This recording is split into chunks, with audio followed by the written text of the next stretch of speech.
Hi, it's Patrice here. I'm sitting in my, what is this? Living room? No, dining room, because we dine here. So, anyway, I'm sitting here. I'm in the house alone. This is a rarity because it just is. And I don't know how I even feel about being home alone, but I'm gonna make the best of it. I had a little bit of anxiety earlier because the weather is kind of funky out right now. It's like what is it? It's raining and it's very cold. So we got but it's supposed to be like some snow too. And I'm not a fan of my family being out at a time like this. I want all of us to be in the house together, all snug and doing whatever. So I'm a little so, but I gotta just trust they'll be fine. So I was just talking to my sister. I think I've already mentioned this, but whatever, just in case somebody is like new. Hi, new person. So I have, I'm my mother's only child, but on my father's side, I'm the youngest of six. And my oldest living sister, because unfortunately there's six of us and three have passed away. But my oldest living sister and we didn't really have much of a relationship when we were growing up.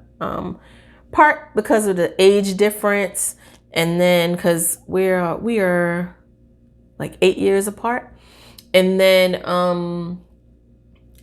in part just because we didn't grow up together. So yeah, but she and I have gotten really close over the last few years. I'm like all cheesing and yeah, I love my sister. So we've gotten close over the last few years, and it's been absolutely wonderful. We use Marco Polo a lot. A lot. And go back and forth talking to each other and just sharing and just being together. So it's really nice. And I was telling her, I was getting all teary-eyed because I was telling her how I'm working on my site for my I have a ministry now, like a bona fide ministry. I'm so excited. I'm like, oh my gosh. So I'm working on the site for that, and because I have two events coming up, one in January and one in February. The February one is in person. The January one is on Zoom. I'm going to do every other month in person, and on the opposite month, it'll be a Zoom meeting online. So I was telling her how I'm getting the site together for that. I'm just waiting on a few more testimonials for that. And then I am going to launch that site. And I have some like little postcards coming that announces my new ministry and the upcoming dates that I have and the website address and that kind of stuff. And the event in February is going to have it's required registration for that particular event. So I have my invitation set up online for that as well. So I'm like doing all this stuff, and it's exciting. So I was telling her how I was talking to her about the different people that I'm talking to, and I'm like, oh my gosh, wait a minute. I'm in touch with all of these like for real pastors who I have actual relationships with. And I was just thinking about how my experience growing up in church, my grandfather was a deacon in the Catholic Church. And obviously with him being my grandfather, I had a relationship with him. In fact, I was very close to him. But otherwise, there were ministers that I really loved, and I would talk to them sometimes off and on. I can think of two in particular that I would talk to. I could call them, while they were like in their office or whatever. But what I have today is a lot different and far more intimate. And in fact, all of the pastors, I don't think I call any of them pastor anything. And it's not out of disrespect. It's almost, it feels very like far removed to call them pastor, whatever, and it just feels so void of relationship. And I mean, that's sad, because isn't that what Jesus was all about? Relationship, like we got this thing kind of twisted, or not even kind of, we just have it really twisted, because this should not, what I have should be the norm, and but it's just not. But I was telling my sister how one pastor, she was telling me how she was like, you don't realize how much people value you. And I was like, yeah, I believe you. I was like, yeah, I totally believe that. And I was like, I'm starting to understand, and it's a little overwhelming at times. It is.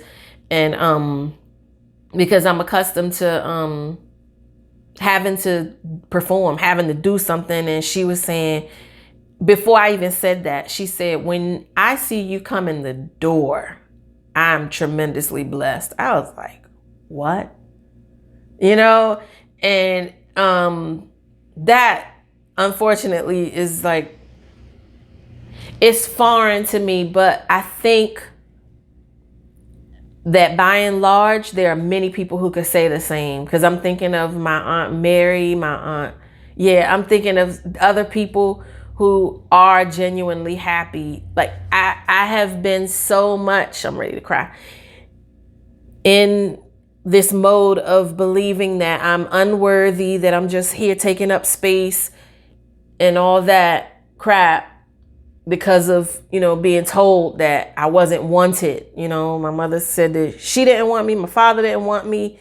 And even though he told me the opposite, I still just thought, I have to be a really, really good girl and do everything perfectly so that people will like me, so that people will accept me and want me and not just reject me. And if I have to take up some space, I'm going to take it up just for a moment and hurry up and get out of the way, and not be a bother to anybody. And, but I didn't really see that, because like God is like flashing people through my mind's eye right now. And I'm like, oh my gosh, all of these people love me and accept me and want me, just like, I don't have to do anything,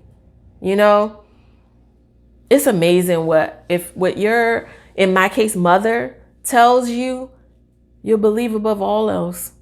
That's crazy. But anyway, so I was just blown away with thinking about how any number of these pastors, I can text them, I can call them, and I don't have to go through anybody to get to them. I don't have to, like, I could call, I could text, I could go see them, like, and it's not a problem. It's not, I remember at the beginning of some of these relationships, I felt like, oh, I don't want to be a bother, whatever. And then, I mean, man, like my dad, one of my dads took me out to, for lunch recently. And he said to me, something about, he didn't, like, I hope you're not gonna like move away anywhere, because if you do, I'm gonna cry. and we both laughed. But like, I mean, who says that, Yeah. So I'm just like really amazed at what I have. And I'm like, oh my goodness, as God is opening my eyes more and more to see what really is, and to just debunk all of the lies that I've believed all my life, even up until this moment. he's like getting rid of all that. And I'm just like, oh man, it's a lot, you know, to think that, I don't know, that people care for me the way they really do. I asked for a few testimonials for my site from some of the women who came to my first event, and only one actually has given me like something really succinct and brief. The others are like, they went off, and I'm like, that's how you feel? Like, you know, I'm like, oh my gosh, just amazing. So I'm just in this place of really basking in all that I have been afforded, in spite of all the good that I've been afforded, in spite of, you know, the funky stuff. It's amazing. It's really amazing. And I'm grateful and excited, because you don't know, like the ripple effect from like one thing. Like one of my dear friends, she always tells me that she loves my ability to just be authentic and vulnerable. And she was saying how it just really frees others to do the same. And yesterday at an event, a whole other woman came up to me, and she's talking about the event the first women's event that I did. And she was like, I couldn't believe it. The way, she said, you were so open and vulnerable. And when you taught, it just hit home. And then when we did the other exercise, everybody was just open, like completely open. And if you know anything about women, there are so many women who are like, oh, I can't have no relationship with no women because they just, and blah, blah, blah. And there was none of that. None of it at all. There were no walls. There were no fences. There were, no gates, none of that. It was just, everybody was just open and honest. And I remember, I'll never forget, one of the women was like, that was the first time she ever felt heard. And it's just like, oh Lord, what are you doing here? Because I'm excited though. So, yeah, I'm going to end the video here. But I just was thinking about how fortunate I am to have the relationship that I have with pastors. Because typically you're here in the congregation and the pastors are up there, they're not so reachable. They might have, a couple armor bearers in between, and you're just not going to get to them. You're not. You can love them, but you love them from afar. Okay. I remember my church, in order to, like, you couldn't even go up to the pastor. It was, forget it. But yeah, the access was not there. It just wasn't. So, yeah, it's amazing. And I get it on one hand because, you're one person, but, as a pastor, you're one person and you got all these people that want, access to you. That's tough, but something has to change about the way we're doing church, because it's not even the way they were doing it in the first century anyway. They weren't meeting in buildings like, in mass numbers like that. They were meeting in different people's houses. It was intimate. It was not this big, like, organization. It was not like that. So, but I'm learning a lot of people are really getting back to what it was, and things are changing within like the whole, like, of the body of Christ and all. So that it's interesting to see the different changes. And and I love how, like, all of the pastors, though, all of my pastors, it sounds funny to say that, but all of them are like, you know what, it's not about the title, it's about me just doing what I'm called to do.